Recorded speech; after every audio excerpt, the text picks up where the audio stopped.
How about, let me ask you this. How about Ethereum? So we cover in Bitcoin here. I mean, obviously the people watching this stream tonight, and let's face it, probably all three of us too, are even more interested in what we could see from ETH. And it has been lackluster against BTC for most of this year. We're seeing the ratio now. I think it was what it's down below the 0.5 area or whatever. Since we've seen, Bitcoin run so hard, ETH just hasn't done too well against it. Ewok and I talk a lot about this. Like, ETH held up really, really well in the bear market, though. I mean, it didn't go down to the numbers that many people thought it would. I think it bottomed right about 850 or something like that. Everybody was looking for 500. Didn't ever come. But what do you make about what we're seeing from ETH? We're sitting here around 3K. That's really what we want to see, not just for pulse chain purposes. I mean, for like the altcoins. I mean, ETH is basically the leader of the altcoin index, and as ETH goes, a lot of the alts will go. So I'm curious what you're seeing for it, short, mid, long term here as we get into the cycle. Yep.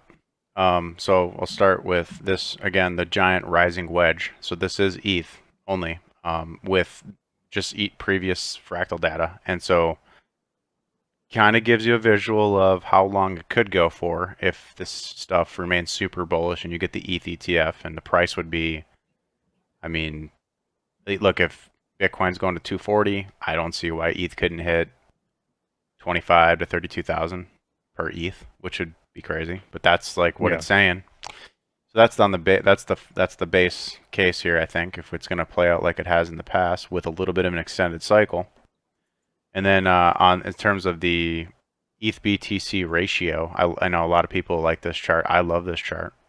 There's a couple. I have some annotations here. Go down to like a weekly. So what you have here, I guess, for people that don't know, is a giant giga pennant. I coined this the giga pennant because it started here in like January of 17, and it's basically ETH has been consolidating and getting squeezed down into this channel for years, 8 years plus now, and just recently it actually broke this to the downside. So it's the significance of the giga pennant is almost none now at this point, and then this basically is an invalidated pattern. Although the conditions have changed, and you have like hundreds of other side chains where this money is flowing to. This doesn't make ETH necessarily less valuable against Bitcoin. It just means it's being used more, I think, in my mind. And that Bitcoin is probably showing strength relative to ETH because of things like that ETF, and the narrative is super strong.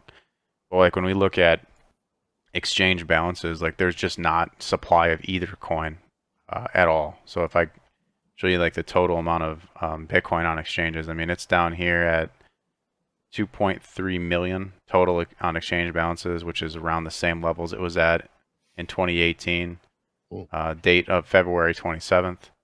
And if we look at the same thing for Ethereum, I mean Ethereum balance on exchange is completely in the dumpster. It's like as low as it's been since May 7th of 2016. And the funny Wow. part here is that this was DeFi summer, right? Right around this period. And Yeah. so Self-custody. self-custody, Uniswap, the innovation of that, all the on-chain value. This is the reasons why you're seeing what the market really wants. Right. And that's like where ETH has moved away from centralized exchange, or at least a lot of it has. And credit to Richard for showing people how to do that early, and for launching Hex right inside of here. I know it didn't take long for that balances to start to really tip off. Mm-hmm.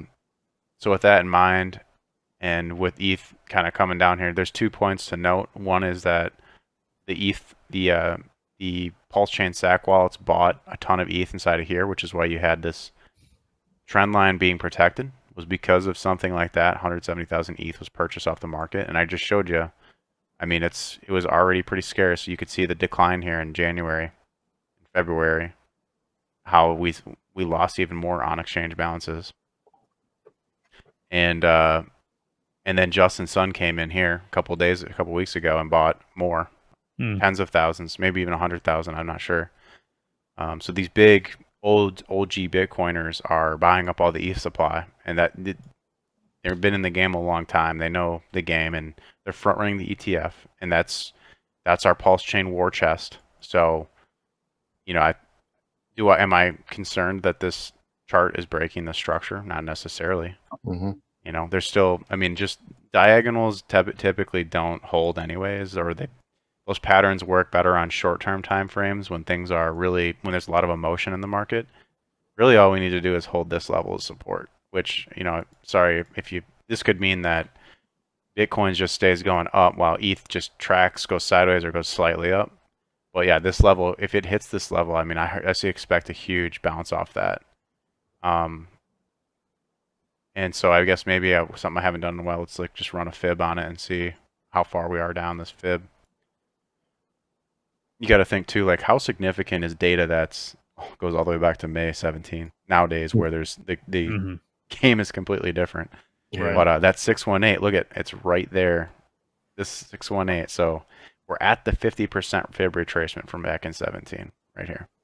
So if this crazy. holds and double bottom, I mean, this could be it, you know, and it just, I just don't know. There's a lot of things that's going through my head about the why or what could be going on here, or like what's your max downside here is like just a 20% drop against Bitcoin before you get like one of these big reversals. That might look something like this, where you basically break down, test that level, and you're back up here and collecting support on this until October, November, and then that's when stuff's going to heat up for ETH. I'd say exercise patience, folks, and don't sell your bag and try to buy back lower. It's one of those things that's very, very hard for people right now. I think for people, maybe specifically within Pulse Chain, or not even necessarily that. I mean, a lot of people bought the top in 2021. I definitely bought a very good portion of it. But not just me. I mean, like Gary Woods. I mean, he bought Hex at over 40 cents. He's talked about. So there are some people at 40 and 42. There Good you luck go. finding my transaction though, because it was only like a couple $1,000.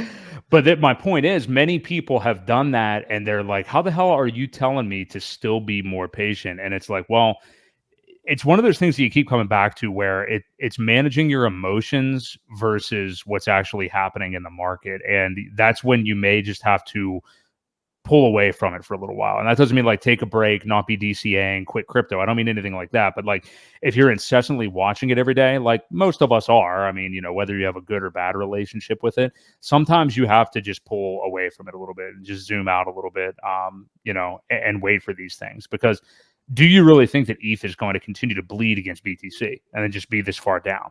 I mean, I think you just laid out a great timeline for us, Axis.